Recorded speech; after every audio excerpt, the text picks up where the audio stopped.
ಇಂದೇ ಡೌನ್ಲೋಡ್ ಮಾಡಿ ಮತ್ತು ನಿಮ್ಮ ನೆಚ್ಚಿನ ಶೋಗಳನ್ನು ಆನಂದಿಸಿ.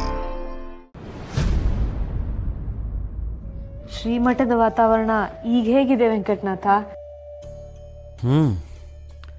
ಎಲ್ಲ ಕಾಲದಲ್ಲೂ ಎಲ್ಲ ಕ್ಷೇತ್ರದಲ್ಲೂ ಎಲ್ಲವೂ 100ಕ್ಕೆ 100 ಸರಿ ಇರೋದಿಲ್ಲ.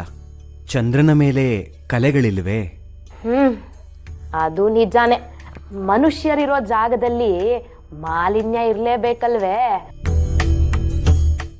ಅಂದಹಾಗೆ ಹಿರಿಗುರುಗಳಿಗೆ ವಯಸ್ಸಾಗಿರ್ಬೇಕು ಅಲ್ವೇ?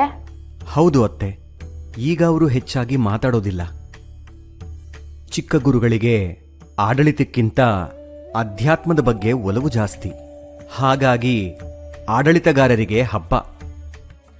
ಅದರಲ್ಲೂ ಯೋಗೇಂದ್ರಾಚಾರ್ಯರ ಮೊಮ್ಮಗನೇ ಅಧಿಕಾರಿ ಅಂದರೆ ಕೇಳಬೇಕೆ?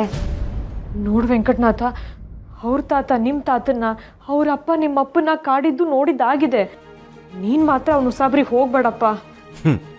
ಅಮ್ಮ, ನಂದು ವಿದ್ಯಾಪೀಠ, ಅವಂದು ಆಡಳಿತ.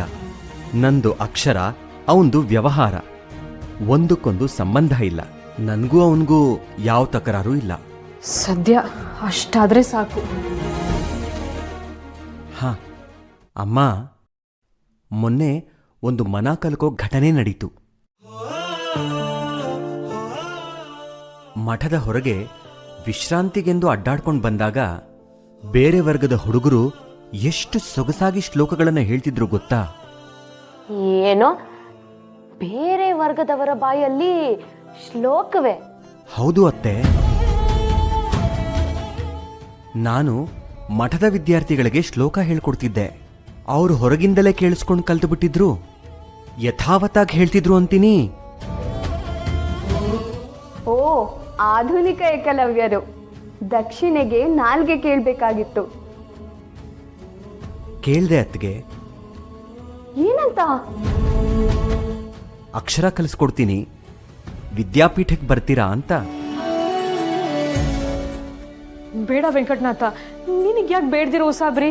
ಇತ್ತೀಚೆಗಷ್ಟೇ ರಾಜಿ ಲೋಹಿತನ ವಿಷಯದಲ್ಲಿ ಏನ್ ನಡೀತು ಅಂತ ನಿನಗೆ ಗೊತ್ತಲ್ವಾ? ಗೊತ್ತಮ್ಮ, ಸಂಪ್ರದಾಯವಾದಿಗಳು ಇಂಥದ್ದೆಲ್ಲ ಒಪ್ಪಲ್ಲ ಅಂತ ನನಗೂ ಗೊತ್ತಮ್ಮ. ಆದರೆ ಕಾಲ ಬದಲಾದ ಹಾಗೆ ಮನಸ್ಥಿತಿನೂ ಬದಲಾಗಬೇಕಲ್ವೇ? ಲಕ್ಷ್ಮಿಗೆ ಇಲ್ಲದೇ ಇರೋ ನಿರ್ಬಂಧ ಸರಸ್ವತಿಗೆ ಯಾಕಮ್ಮ? ನಮ್ಮ ಶಾಸ್ತ್ರ ಪುರಾಣಗಳ ಪ್ರಕಾರ ಲಕ್ಷ್ಮಿ ಶ್ರೀಹರಿಯ ಪತ್ನಿ, ಸರಸ್ವತಿ ಬ್ರಹ್ಮದೇವರ ಪತ್ನಿ ಅಲ್ವೇ? ನಾವು ಇಬ್ಬರನ್ನೂ ಸಮಾನವಾಗಿ ಪೂಜಿಸ್ತೀವಿ, ಆರಾಧಿಸ್ತೀವಿ ಅಲ್ವೇ? ಹೌದು. ಲಕ್ಷ್ಮಿ ಧನಕ್ಕೆ ಅಧಿದೇವತೆ, ಸರಸ್ವತಿ ವಿದ್ಯೆಗೆ ಅಧಿದೇವತೆ.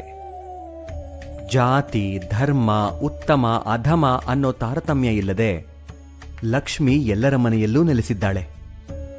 ಆದರೆ ಸರಸ್ವತಿಗೆ ಇನ್ನಿಲ್ಲದ ನಿರ್ಬಂಧ.